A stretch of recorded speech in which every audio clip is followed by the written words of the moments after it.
हाँ, तो हमने पहले पढ़ रखा था गवर्नमेंट क्या होता है और इसमें पार्लियामेंट सिस्टम के बारे में भी पढ़े थे। अब हम बात करेंगे गवर्नमेंट्स के टाइप्स, ये कितने टाइप्स के होते हैं और अलग अलग देशों में ये कैसे रन करता है। तो गवर्नमेंट्स के मेनली 3 टाइप्स होते हैं, लेकिन हम बात इसके विस्तार से करेंगे, है ना, डिटेल्स में। तो मेरा पहला है डेमोक्रेसी, है ना, डेमोक्रेसी। गवर्नमेंट्स के टाइप्स का पहला पार्ट से हम बात करते हैं डेमोक्रेसी।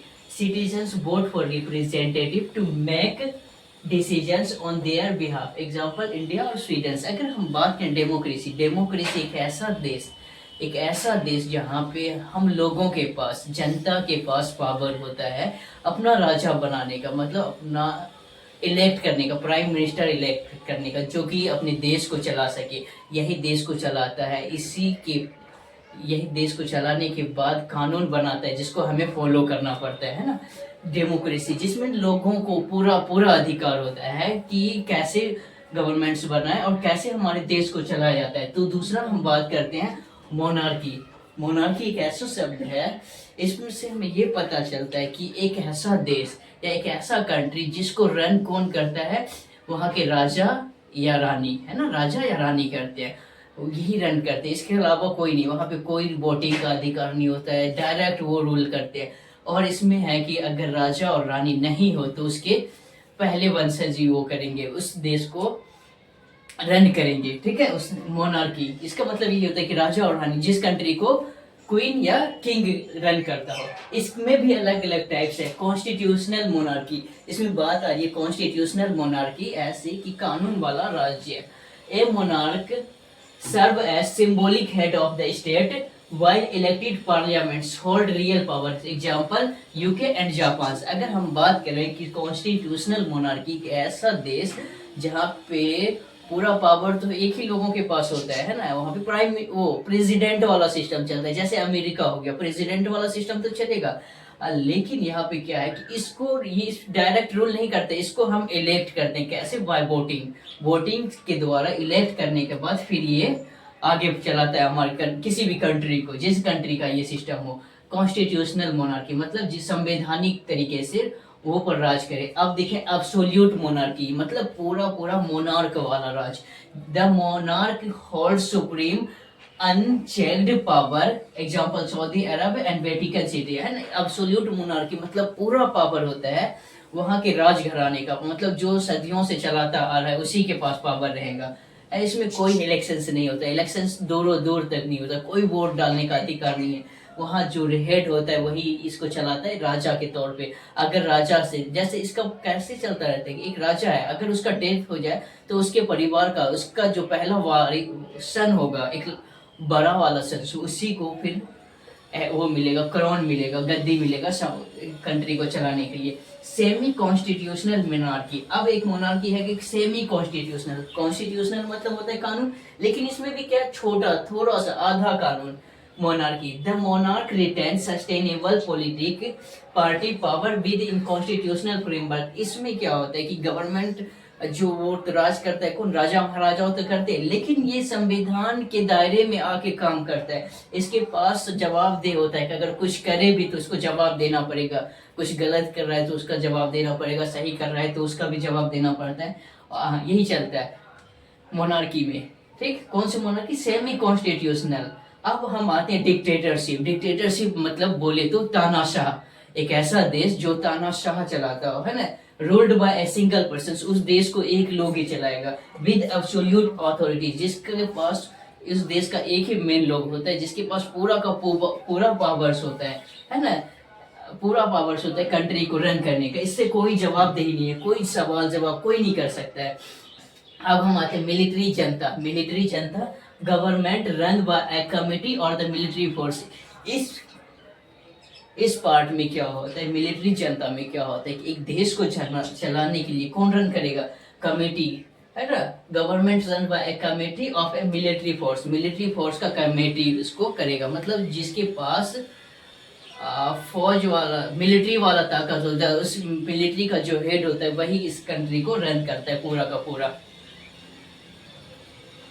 ओलिगार्की, अब क्या आता है हमारा oligarchy, a government control by small group of the powerful peoples. ये इसमें क्या होता है कि एक देश को या एक कंट्री को चलाने के लिए किस चीज़ की ज़रूरत, एक स्मॉल ग्रुप ऑफ पीपल, मतलब 6 7 8 10 लोगों का ग्रुप होता है, वो लोग मिलके गवर्नमेंट मतलब देश को चलाने का पूरा जिम्मा उठाता है, उसी के बस पे पूरा चलता है। मतलब पावरफुल पीपल्स होते हैं जिसके पास ज़्यादा पैसे हो गए, ताकतवर हो गए, ये सारे होते हैं, है ना।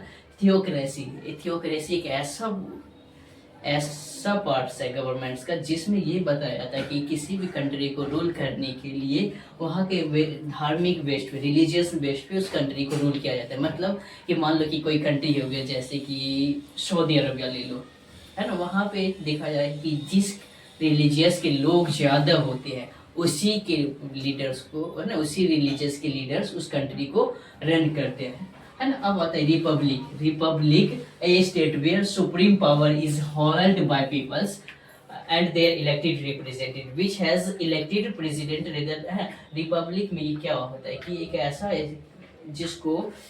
कंट्री जिसको चलाने के लिए पावर किसके पास होता है, लोगों के पास होता है, और जिसको हम रिप्रेजेंट करते हैं, इलेक्ट करते हैं ना, अपने प्रतिनिधित्व को इलेक्ट करते, वो कंट्री को चलाता है ना। इसमें ये होता है कि rather than elected president rather than monarch, है, मोनार्क से ज़्यादा इलेक्टेड प्रेसिडेंट का वहाँ पे रोल होता है। अब federalism power is divided between central national government and constitutional politics such as the state, है ना।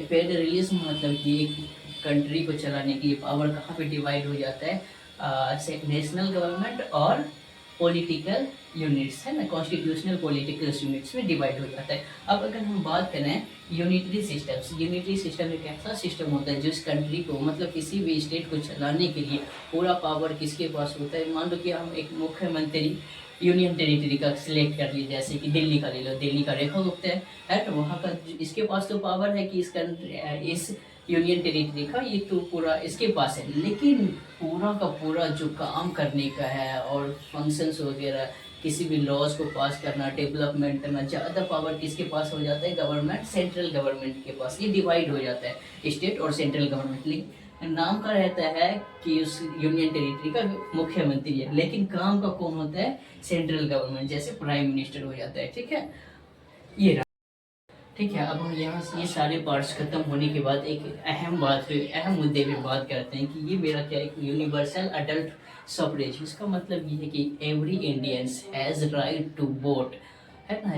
भारत में रहने वाले सभी नागरिक जो कि 18 ईयर्स के हो चुके हैं, हर 18 ईयर्स, चाहे वो गर्ल्स हो, बॉयज़ हो, कोई सा भी जेंडर हो, या किसी भी कास्ट से बिलोंग करता हो, है ना, ये कोई मायने, किसी भी रिलीजन से बिलोंग करता हो, किसी भी कास्ट से, कोई भी जेंडर हो, ये कोई मायने नहीं रखता है। इंडिया में रहने वाले हर नागरिक जो कि 18 ईयर्स के हो चुके हैं, उसके पास पावर होता है वो राइट टू वोट, वोट डालने का, है ना, वोट डालने का अधिकार होता है। इस एक लोग एक वोट डाल सकता है ना, ये होता है।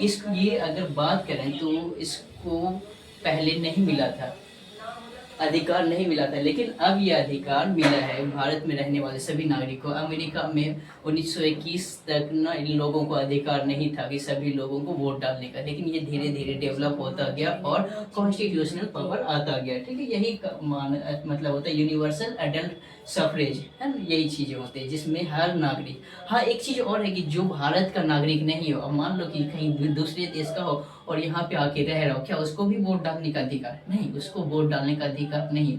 वो तभी वोट डाल सकता है जब उसको यहाँ का नागरिकता, सिटीजनशिप नहीं मिल जाए, तब तक वो वोट डालने का अधिकार नहीं पा सकता है ना। यही रहा। थैंक यू, फिर मिलते हैं नेक्स्ट चैप्टर में।